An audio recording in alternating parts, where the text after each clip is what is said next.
o quanto o duelo de risco foi uma escolha acertada da direção do BBB. Isso por quê? Porque existe sim toda uma configuração ali que colocou dois adversários para escolherem um terceiro para o paredão. Esse terceiro foi Samira. E a Samira ficou muito indignada com o Juliano Floss e também com a Sol Vega. Então cria um outro tipo de cisão aí. Ana Paula Renault tentou consolar ali a Samira, vamos dizer que de formas nada ortodoxas, né? Porque falou para ela que quem está em cima do muro leva tiro dos dois lados. E isso é absolutamente real quando a gente está falando de Big Brother Brasil, quando a gente está falando de realities no geral. Por quê? Porque estar em cima do muro nesse tipo de reality é levar de fato tiro dos dois lados. O consenso entre Juliano Floss e Solange, que são opositores ferrenhos, a gente viu o Sincerão aquele em que eles brigaram muito feio, conseguiram muito rapidamente chegar a esse consenso de Samira, né? Porque seria alguém que eles, mesmo estando em lados totalmente opostos, seriam capazes de votar e teriam essa facilidade, né? Mostraram essa facilidade muito rapidamente. Então, quando a gente analisa por esse ponto de vista, a Samira, e eu vi um comentário da Bárbara Sarini lá no Twitter também, que fala algo que eu acho que é muito isso. O choro da Samira, o desespero da Samira não é só por estar no paredão, é por saber que ela prometeu muito na casa de vidro e não entregou nada. Entregou muito pouco. Eu imaginei que a Samira seria uma das figuras que mais irritariam outros participantes dentro da casa, né? Em muitos momentos ela brigou com a própria Elisa na Casa de Vidro do Sul, falando sobre o negócio da bota branca, lá não me lembro mais como é que era, já faz muito tempo que isso passou. Mas tinha todo esse contexto que foi muito forte naquele momento. A vitória do Jonas, líder, do Alberto Cowboy, anjo, né? E ontem no duelo de risco jogaram a Samira para esse paredão, reconfigurou todas as prioridades da casa. Reconfigurou diversas prioridades, incluindo Ana Paula Renault, que já não sabe mais se o melhor é levar a Sara para o paredão ou não. A própria Sara, que desvia o foco da Ana Paula e vai para o Babu.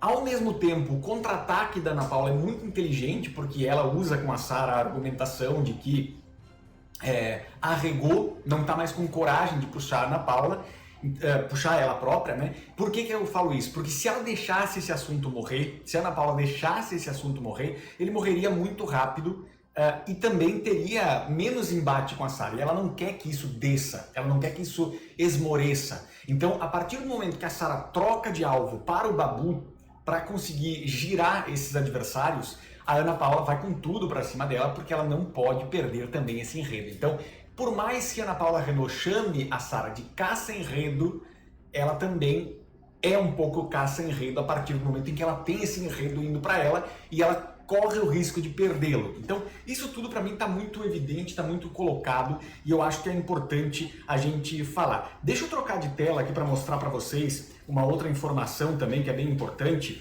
que é o seguinte: a maneira com que a gente viu a movimentação hoje do Babu também, né? A partir do momento que no duelo de risco a Sara se coloca lá numa posição em que ela coloca o Babu como o principal adversário, ele também falou sobre isso em alguns momentos. Agora, a indignação do lado de Ana Paula Renault, ela é muito forte no aspecto de que existe sim, como é que eu posso dizer, uma dificuldade do grupo da Ana Paula de ganhar prova. A Trindade falem o que vocês quiserem sobre a Trindade, mas eles são muito bons de prova. Eles ganham tudo, eles ganham absolutamente tudo. E quando a gente observa essa movimentação, quando a gente observa isso, essa forma de jogar da Trindade, a gente percebe que, por exemplo, eles vão se proteger, a dupla central da Trindade, que é Sara e Jonas, né, vão estar protegidos. Ele por ser líder hoje e provavelmente ela deve ser a proteção do Cowboy, que é o anjo da semana.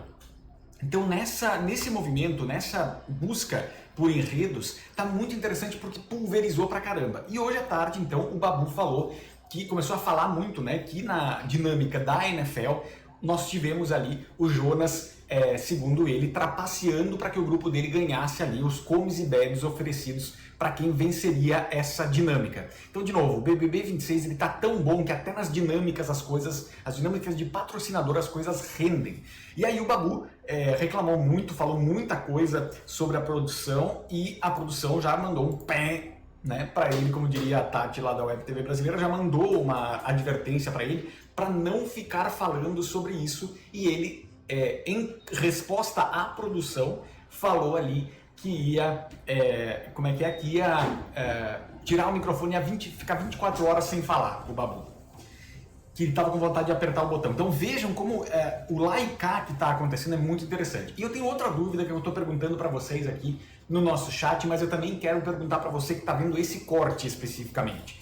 De que lado você está? Da Trindade ou de Ana Paula e companhia? Essa é a pergunta que eu te faço, porque eu acho muito importante que a gente consiga entender. De novo, eu ainda acho que a Ana Paula Renault é a campeã da temporada, isso já está posto.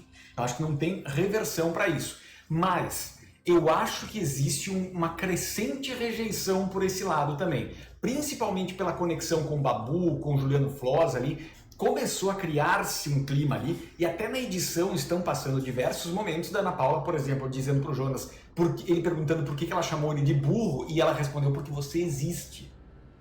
Então esse peso, passando na edição também, pode ter consequências ali para a movimentação da Ana Paula. Existe também uma outra compreensão, e que eu acho que é válida, de que a Ana Paula consegue fazer um jogo perfeito para o público, porque ela entrega o pior dela para todos os adversários, mas entrega o melhor dela para os seus aliados também. Então o público vê as duas coisas, os adversários só veem o pior lado. Então é também uma estratégia para jogar com o público. Mas eu estou muito curioso porque eu tenho sentido, pelo menos nas nossas redes, aqui na nossa movimentação, eu tenho sentido muito fortemente que existe sim uma crescente rejeição também para o lado de Ana Paula, Milena, Juliano Floss e Babu. Existe uma rejeição continuando agora, não é mais somente essa, como é que eu posso dizer? Não é somente mais essa movimentação que parecia muito específica de lá para cá. Me parece que está começando a equilibrar e eu quero saber a sua opinião, tá certo?